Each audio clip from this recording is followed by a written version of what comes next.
में आपका स्वागत है।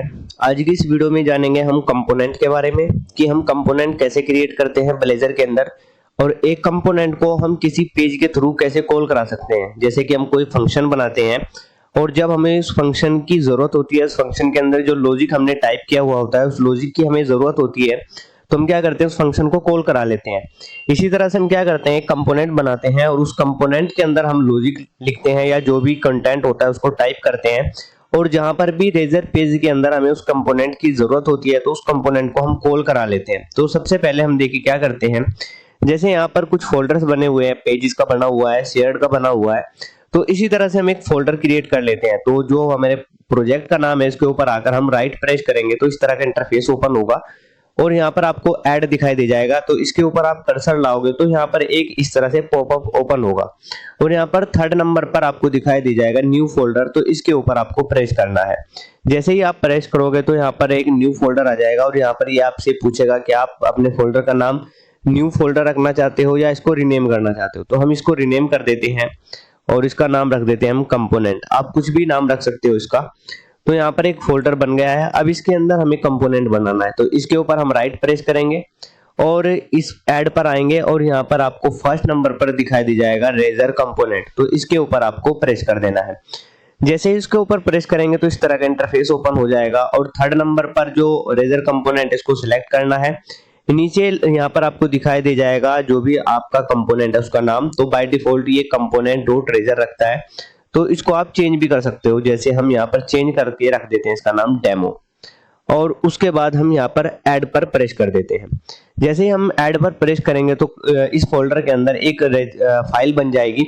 अब यहाँ पर देखिए कि जो हमने कंपोनेंट बनाया है उसका एक्सटेंशन भी रेजर है और जो पेजेस के अंदर रेजर पेजेस बने हुए हैं उसका भी नाम डॉट रेजर से फिनिश होता है, यानी कि एक्सटेंशन डॉट रेजर है। तो इनमें जो डिफरेंस होता है वो ये होता है कि जब भी हम कोई रेजर पेज बनाते हैं, जैसे कि हमने बहुत सारे यहाँ पर कुछ बनाए हुए हैं, इंडेक्स डॉट रेजर को ओपन करते हैं तो रेजर पेज के ऊपर यहाँ पर @पेज करके एक डायरेक्टरी होती है जो आपकी पेज का पाथ को स्पेसिफाई करती है।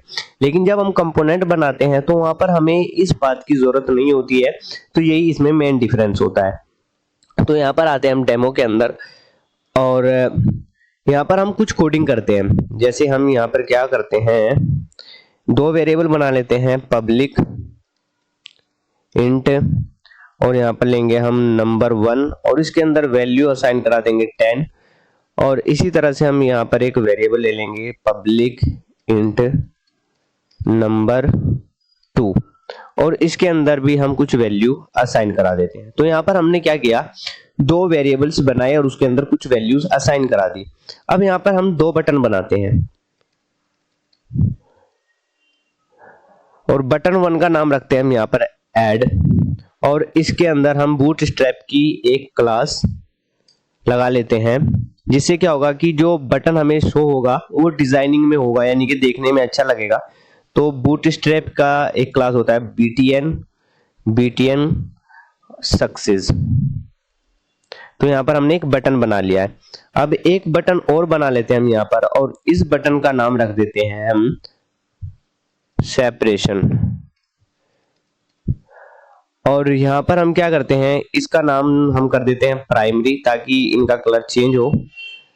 यहाँ पर हम प्राइमरी ले लेते हैं। अब देखिए हम क्या चाहते हैं कि जैसे ही हमारा प्रोजेक्ट लोड हो, रन हो, तो वहां पर 2 बटन शो होंगे। जैसे ही मैं ऐड पर प्रेस करूं तो यहाँ पर जो 2 वेरिएबल की वैल्यूज है वो दोनों आपस में ऐड हो जानी चाहिए। तो यहाँ पर हम एक मेथड बना लेते हैं पब्लिक वॉइड और मेथड का नाम रखते हैं हम सम और इसकी बॉडी हम यहाँ पर दे देते हैं और यहाँ पर हम एक वेरिएबल ले लेते हैं इंट रिजल्ट में ले लेते हैं हम, या फिर हम रिजल्ट को एज इट इज रहने देते हैं और इसको हम पब्लिक कर देते हैं।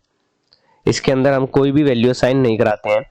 जैसे ये सम मेथड कॉल होगा तो हम क्या करेंगे, रिजल्ट के अंदर वैल्यू असाइन करा देंगे नंबर 1, इसके साथ ऐड कर देंगे हम नंबर 2 और इन दोनों का सम रिजल्ट के अंदर आकर स्टोर हो जाएगा। इसी तरह से हम एक और मेथड बनाते हैं यहाँ पर पब्लिक वॉइड और इसका नाम रखते हैं हम सेपरेट और इसके अंदर भी हम क्या करते हैं, रिजल्ट के अंदर वैल्यू असाइन करा देते हैं नंबर 1, या फिर यहाँ पर हम करते हैं नंबर 2 माइनस नंबर 1, क्योंकि नंबर 2 के अंदर जो वैल्यू हमने रखी हुई है वो नंबर 1 से बड़ी है। अगर हम नंबर 1 माइनस नंबर 2 करेंगे तो जो रिजल्ट में वैल्यू आएगा वो माइनस का आएगा। तो यहाँ पर देखिए जैसे ही मैं ऐड पर प्रेस करूंगा तो ये वाला मेथड कौन होना चाहिए, सम वाला। तो उसके लिए हम क्या करते हैं, इसको बताएंगे यहाँ पर। इसके लिए हमारे पास एक इवेंट होता है ऑन क्लिक का।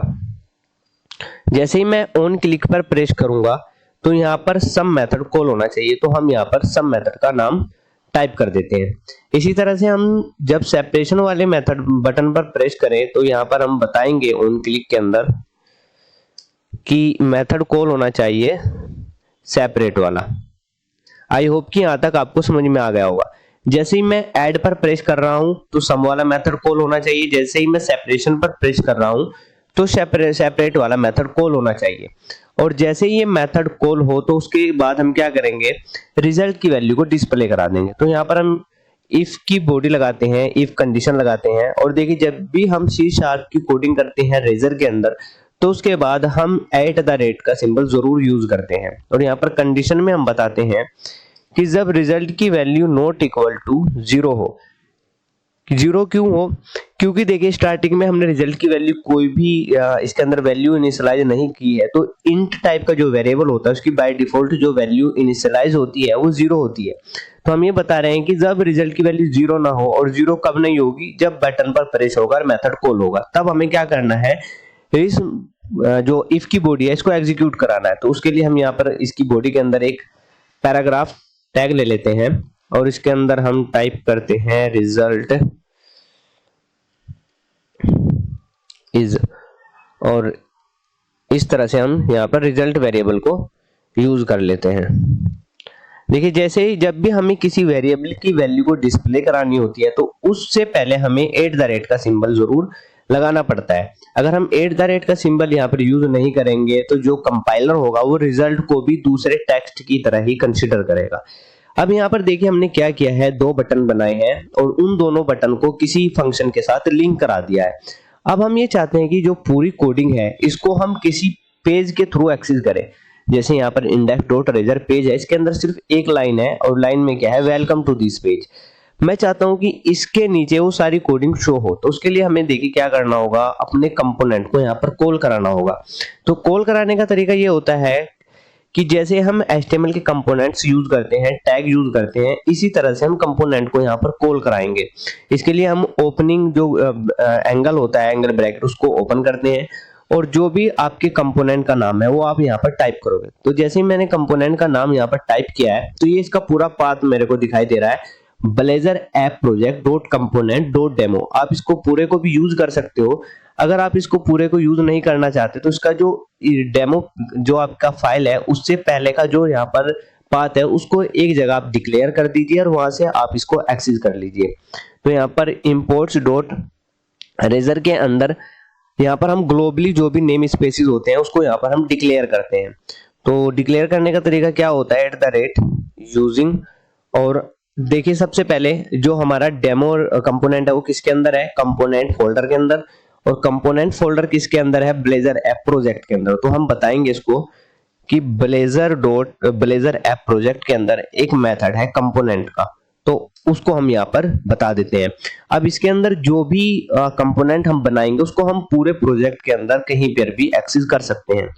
तो हम दोबारा से index.razor के अंदर आते हैं और देखिए अब इसका डेमो का कलर भी यहाँ पर चेंज हो गया है और इसका हम ब्रैकेट क्लोज कर देते हैं। अगर मैं इसके ऊपर अब कर्सर लेकर आ रहा हूं तो यहाँ पर ये बता रहा है कि ये डेमो फाइल आपकी कहां पर एग्जिस्ट करती है। आई होप कि यहाँ तक आपको समझ में आ गया होगा। चलिए अब हम इसको रन करके देख लेते हैं कि आउटपुट में हमें क्या मिल रहा है।